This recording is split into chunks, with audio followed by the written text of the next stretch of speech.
Is it up there? Okay. We thank you again, Bob, for addressing our group. And if there are any enforcement actions by CFPB in the future, we'll encourage them to share some of those fines with your department. Therefore, you'll be able to get a raise for you and your people. How's that sound? Yeah, I would say, wow, the way they do it is a little different. We have to be very careful about that whole issue because when we fine a company, those monies, they go into a what's called a special revolving fund that we can use to pay for certain expenses of the department relating to examinations. So, computers, training for the examiners, etc. It's not part of it doesn't go into our general fund, where our budget is paid for. But, there could be a conflict of interest there when you have that type of a setup where those monies would come in. I don't know how the feds do it, but hey, if they can do it, they can do it. But because we were actually questioned on that, or I don't know if it was a lawsuit or whatever back in the early 90s, but we were able to show, no, our general fund takes care of everything fine. There's so much money in this bucket where the fines go. We're not trying to build it up. We're not trying to use that to run our office. But, so that's another little distinction between us and CFPB. We'll tell them to share the wealth. Sound good? Okay. A number of you in our audience today during the course of our planning process expressed significant concern over the importance of protecting non-public information and your databases. So we went on the search, and your convention chair, Andy Fox, secured a great resource, Mr. John Iannarelli. I know I messed that up. Iannarelli, FBI Assistant Special Agent. John's going to talk to us about his experience in dealing with cybercrime and information security. So let's please welcome John. John, you have the floor. Thank you. Thank you.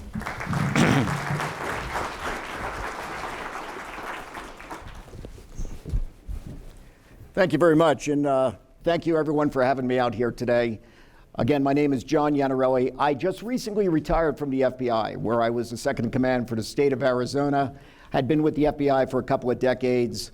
Before the FBI, long ago, I started off as a police officer, went to law school, got my law degree, and became an attorney, practiced for a while, and then went to the FBI. So I've had a life of going from one hated profession to another. But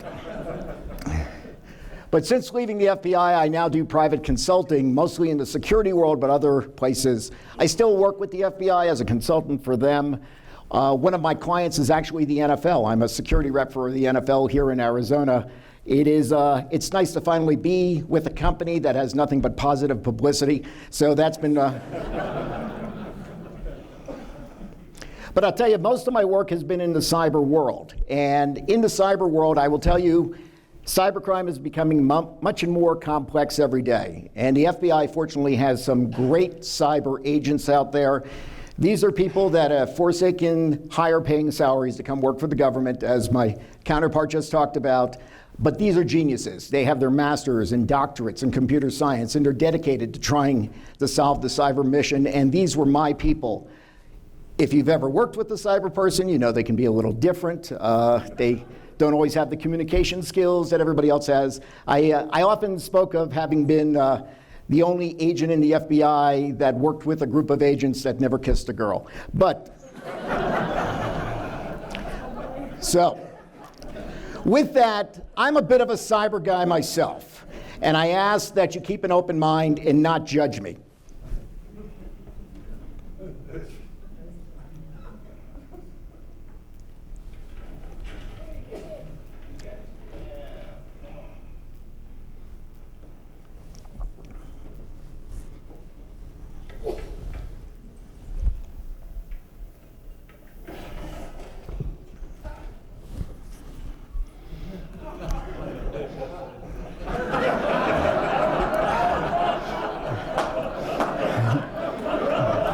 So, all right. So with that said, what I want to do is I'm going to try to protect you and your businesses today by showing you how much information is out there and how it can be compromised to work against you. There's so much information about you on the internet that most people don't even realize what's available. So today I'm going to use myself as a guinea pig. I did a search. I'm going to show you what I was able to find just searching myself. Now, I've already told you my name is John. My full name is John Gary Iannarelli. This is my date of birth that I found. This is my social security number I found. This is my work phone number, my former work number with the FBI. This is my credit card number. I would appreciate if you'd put your pens down. I see a lot of you writing. This is my passport number, my Arizona driver's license number, my personal email address, my business email address. This is where I live. Looking up property records, able to find my house right in Anthem. So, if you're dealing with somebody, do you really know who they are, or is it just the information they got off the internet? The question is, do you know me based on what I just said? Let me give you a little more information going farther, showing you how much I was able to find. So, my father's name, my mother's name, my ex-wife's name.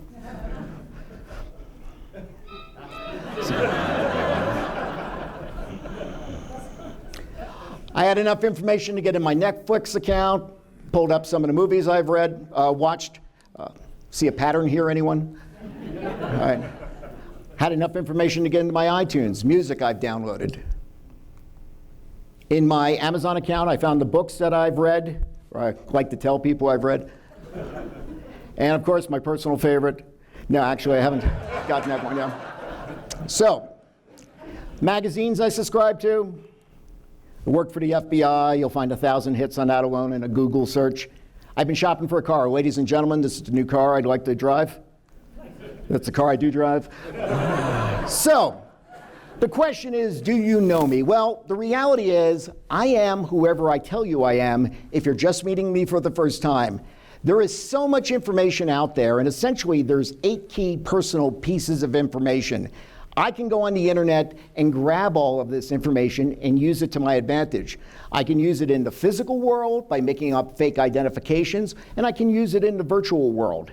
It was not uncommon in the FBI. We would come across victims who had millions of dollars in mortgages in their name because somebody dug up their information and used it.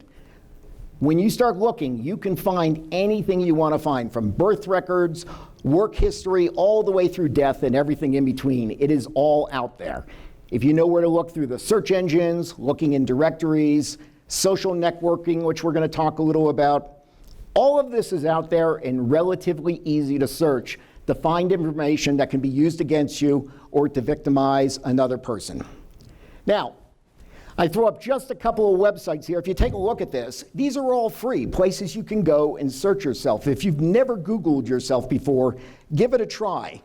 There is a lot. You will be surprised at what's out there. I will tell you, you can actually opt out if you so choose to do that. You can contact utility companies, etc., and all the other organizations and saying, hey, I don't want my information on the internet. Problem is, it's an uphill battle. They update constantly. They're always renewing. You'd be making it a full-time job just trying to opt out. So recognize you can't do everything.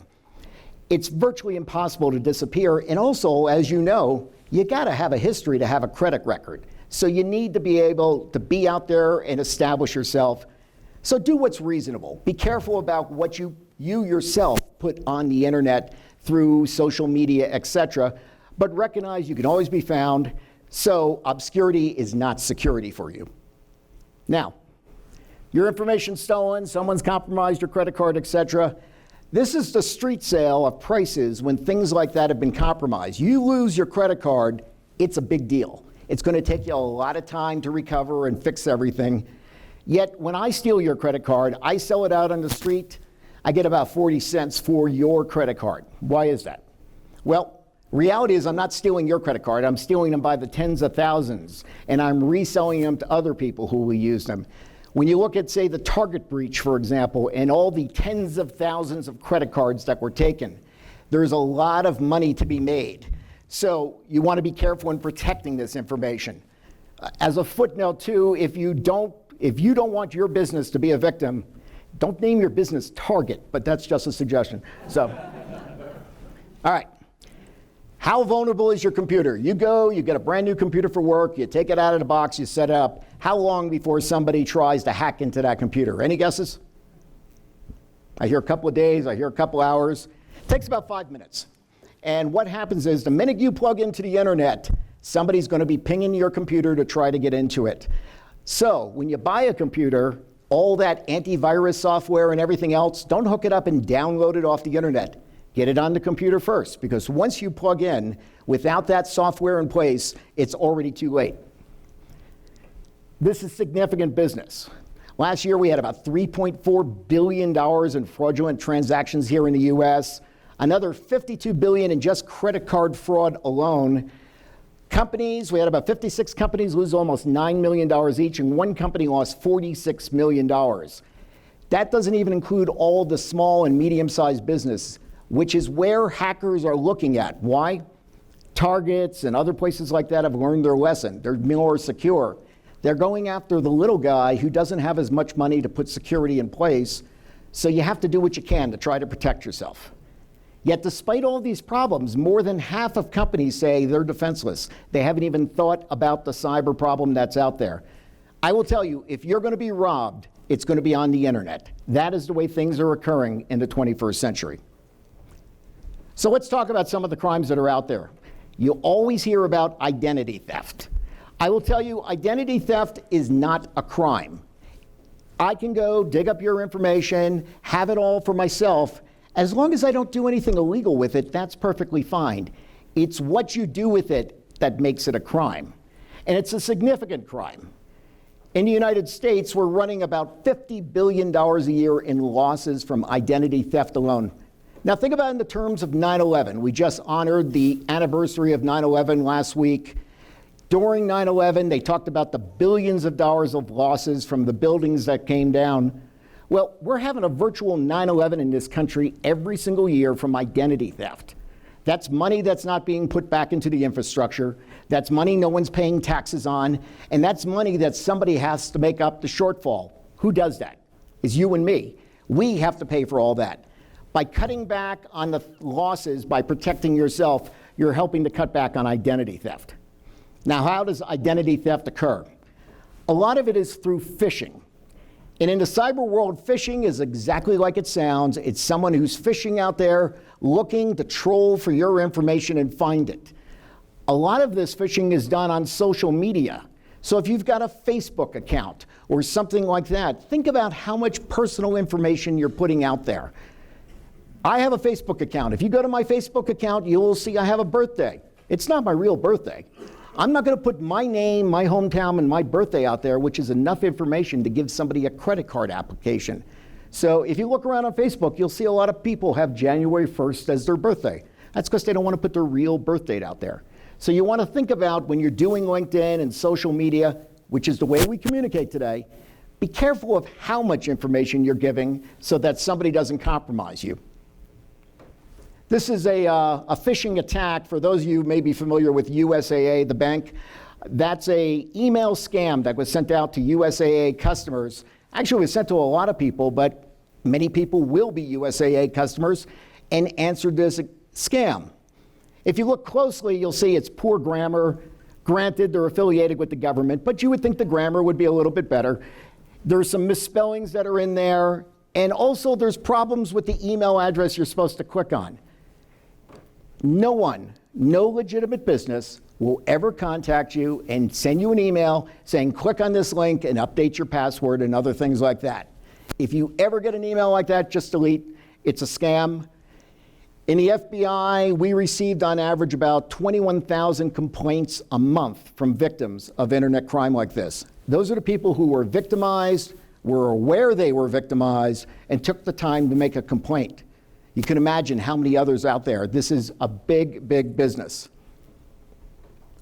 Even more than phishing is spear phishing, and this is the kind of thing that will actually attack you more likely. Spear phishing is when somebody specifically targets you as an individual.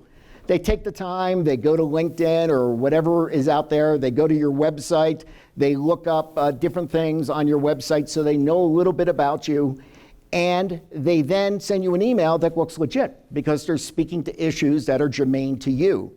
What they do then is it's actually just another link they want you to click on to get your personal information. This one was in Arizona. Somebody sent out a scam. There's a warrant for your arrest. It went out to about 15, 20,000 recipients. It looked legit because of the information that was in it. Out of the 15, 20,000, 1,800 people actually responded to it. Now think about this in terms of your business. If you could get an 18% response on your attempting to find new clients, that's phenomenal. Again, the government, if there's a warrant for your arrest, we're not going to send you an email. We are happy to pick you up. We will give you a ride. So, if it looks bad, it probably is. Cashier's check, fraudulent cashier's checks. This is one of the things that can be very susceptible to your business, and it is extremely common, probably the most common scam we have going on.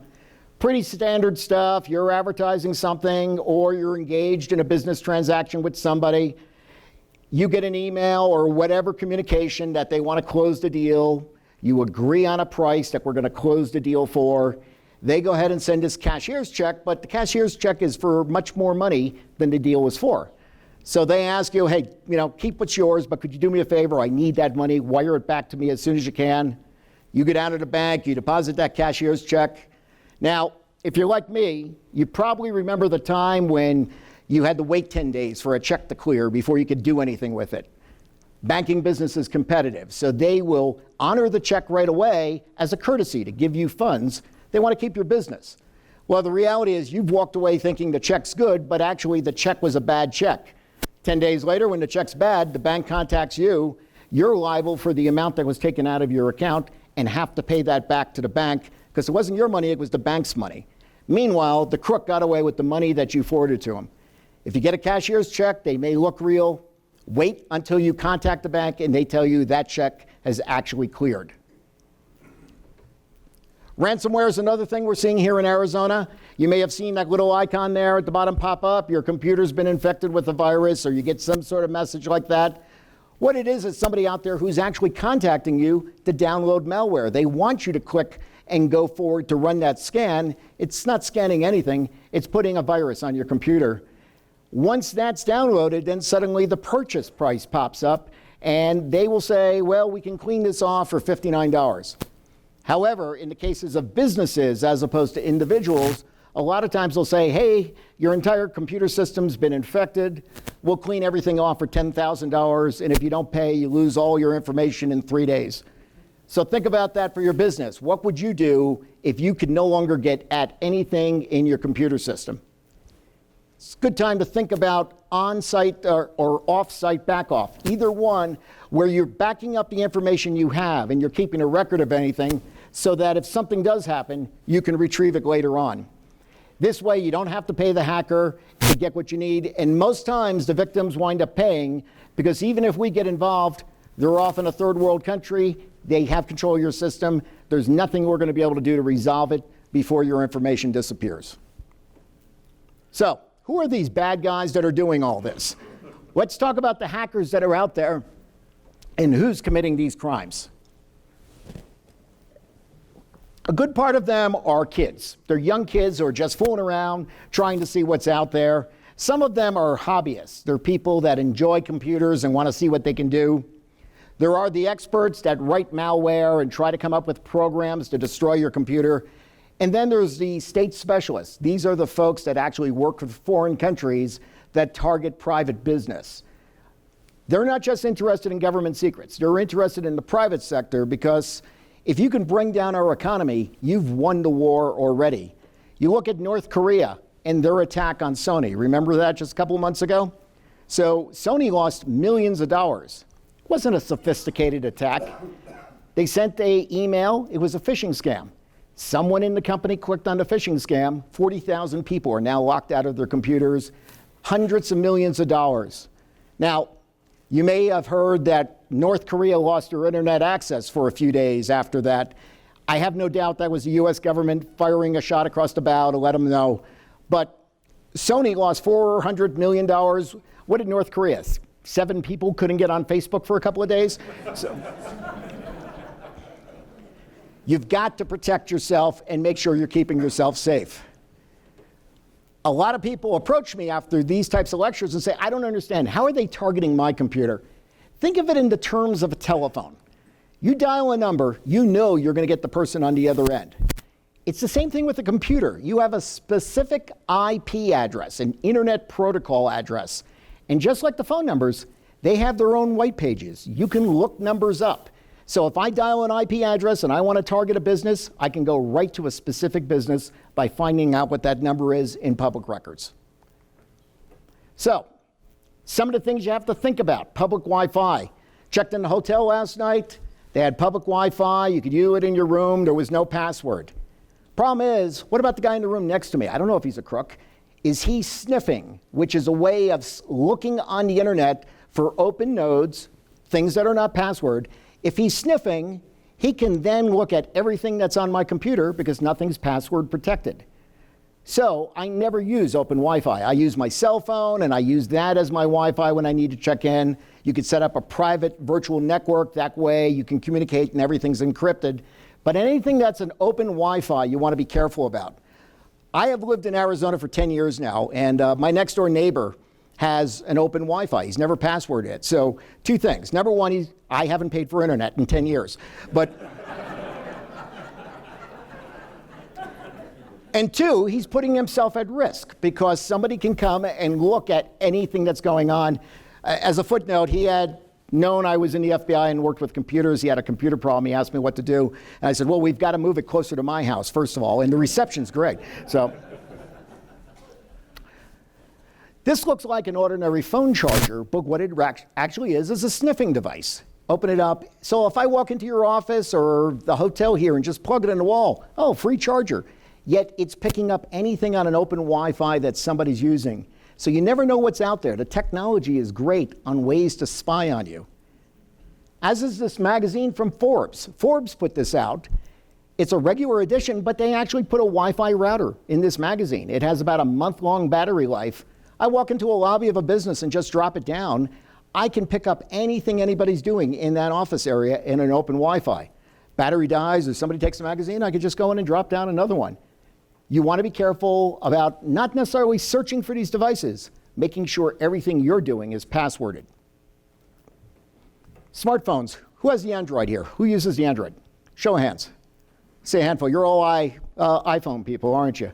Well, I will tell you, Android's a great phone, but it's the most targeted phone out there. And the reason being is it works on a PC system, which is 90% of all computers in this country. We had over 3 million stolen alone, but aside from that, it's very easy to hack into them because the software is exactly the same that you use to hack into a PC computer. Think about what you have on your phone. You've got your contact lists, you've got all sorts of information for banking if you're doing online banking, all those things. Also, it syncs with your work and home computer, which means if I can infect malware on your phone, I can put it on your computer at work and at home as well, so that way I can take whatever information you have in those places. Another threat to think about is when you travel. I'm going to run this video here.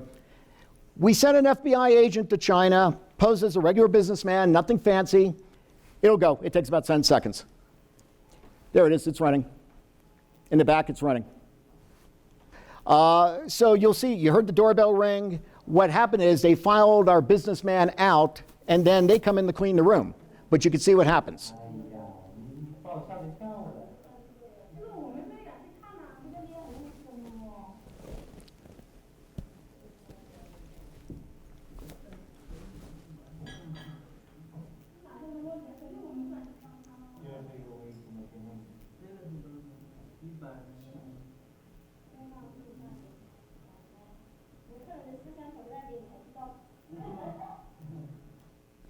Now, I'll tell you, the Drury Inn's great, but I did not get that kind of cleaning service this morning. So they came in, they copied everything that was paper, they copied everything on the hard drive, and he was posing as just a regular businessman, nothing fancy or important. Think about it when you go to these conferences or elsewhere. Are you leaving information around that maybe your competitors would want? Something to be careful about. We see it all the time overseas. It's very important if you ever travel. But wherever you go, you want to be careful and keep control of everything you have. So, with all that said, let me walk you through a real life case, one that we worked here in the Valley, so that you can see how all this ties together and the threats that are out there to your company. So our victim company was a debt consolidation company. And this was back when debts were big here in the country, the market was bad, etc. As a debt consolidation, you can imagine they collect a lot of sensitive information, bank accounts, social security numbers, dates of birth, etc. A lot of people in debt. They were getting about 12,000 new potential client leads a month, but they were paying a lot of money for this information. They were paying almost $500,000 a month, but it was profitable and worth it to them because they were bringing in, netting about $1 million every month in doing this debt consolidation. And it was a good-sized company. They had about 100 employees.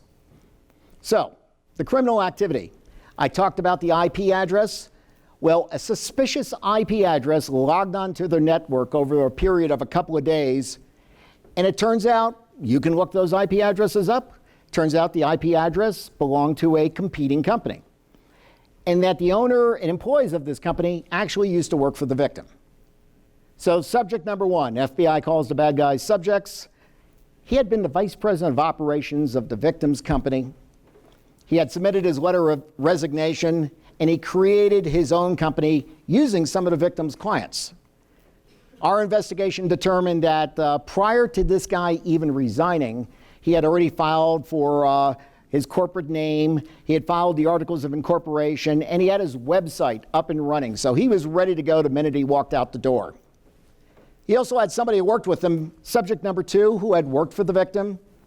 He had submitted his 2 weeks notice, but during those 2 weeks, he had logged on to the victim's server from the subject's IP address. So first issue here. Somebody gives notice or somebody's leaving the company, what do? Are we going to lock them out totally, or are we going to try to limit what they do, or let them have open access? I guess it depends on the situation, but if somebody's going to work for your competitor, you might want to think about that. Our investigation, we found that this guy was able to log on to the victim's network using his user ID and password of the victims. The victim didn't lock anything down, didn't take anything away. And also, we were able to determine positively he worked for the company. We made a ruse phone call. It was nothing fancy. I called. I asked for him. When he came to the phone, I hung up. But he had done this based on the time of day from his home computer. So issue number two, do we want people getting on your work computers, accessing it from their home computers? Maybe there's a reason to do that. But now you're making your computer susceptible to whatever they have on their home computer, or they could be doing nefarious activities after hours when you're not around to see. All right, this is the server log. I realize it's a little difficult to read from where you are, but just walking you through it, our reading of the log, it shows exactly the date and time that the subject logged into the server. He did one thing. He went to all the information on leads that was there and downloaded all that information right away, the stuff he was paying $500,000 a month for. And as soon as he got it all downloaded, he logged out. You would think open and close case, right? The reality is there was no prosecution in this case. And the reason there was no prosecution is the victim had no security plan that I'm talking about. He hadn't put anything in writing. If you don't have anything in writing, you can't prove criminal intent. We know it's wrong. We know he should not be doing that, but morally wrong and criminally wrong are two different things. You need to have something in writing so that you can prove my employees know what they can and cannot do. They cannot take information, they cannot go to a competitor, etc. Victim company wound up going bankrupt as a result of this. So, the breaches of these realities. 30% true cyber hack. Somebody getting on a computer, being very smart, hacking into your system without doing anything with your assistance. The other 70% is the insider threat. And it's not just a bad employee, it's the employee that doesn't know any better. It's ourselves that doesn't know any better, that we click on something that we shouldn't have clicked on. That's how Sony happened. That's how North Korea brought down one of our big companies. 1 in 8 employees over some time of their career will pose a significant risk just because they're careless, they didn't think it through, or they don't know. Now think about that. You look at your tables, counting, you've got about 8 people per table. So that means one person at the table at some point is going to pose a risk. So if you look at the people here, and if you don't see somebody who poses a risk, I will tell you that probably means you're the risk. So the answer is educate yourself. Be prepared. Make sure your employees are aware of the dangers that are out there. How do we solve all this? You need a written plan. You got to have something in writing for your own company's protection, and if you have employees, for them. What is and is not permissible in using your computer equipment? Do you have non-disclosure agreements or non-compete agreements? It'll mitigate your exposure and liability. Think about it, if you lose your client's sensitive information and you had no plan versus having a plan showing you took reasonable steps, but yet the threat could not be overcome. As long as you were reasonable, that will beat that burden you need in court to defend yourself. Also, it'll demonstrate intent. If you want law enforcement to get involved, and remember how many complaints we get a month, who are we going to help out? Is it going to be the people that have no plan whatsoever, of those 21,000 that complain every month? Or maybe somebody who has a written plan and we can show they knew the difference and we can prove it in a courtroom. It also allows you to think ahead of what those threats are out there to keep yourself safe. So, specifically, protecting your computer. How are you going to do some of these? Lots of things you can do. I'm going to give you just a couple of basics to think about.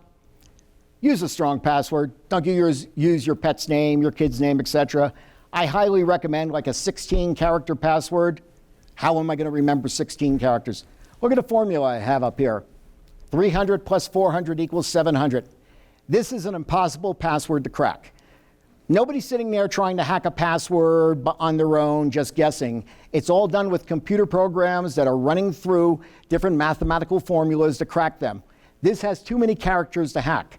What will happen is it will just move on to the next computer because this one's too difficult. You can do something simple like this with anniversaries, kids' birthdays, etc. Gives you a nice strong password that nobody can guess. Make sure you have a router set up with the firewall in between your computer. As I said, that 5 minutes out of the box, you never want to do anything on the internet unless your computer is protected first. Don't use your personal computer at work or vice versa.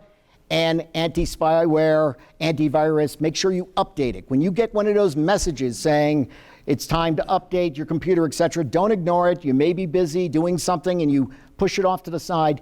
It means they found a vulnerability. Somebody can get in your computer. You want to click on that and run it through the program as soon as you can. It's not a matter of if. It's going to happen.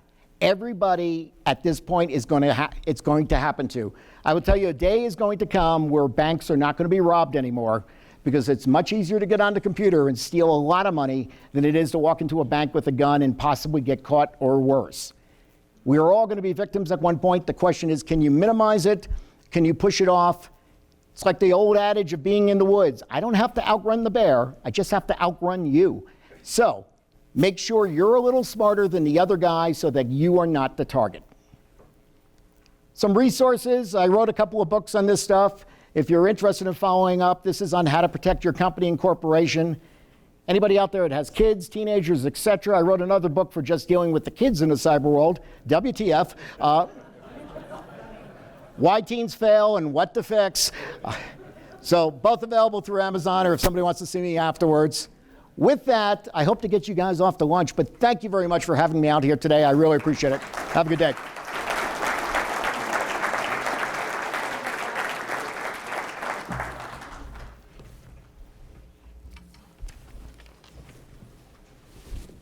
Good to go. There you go. Thank you. Oh, thank you very much. Oh, thank you. That's very kind of you. Thank you. Appreciate it. You can if you want. So, probably. Thank you, John. So.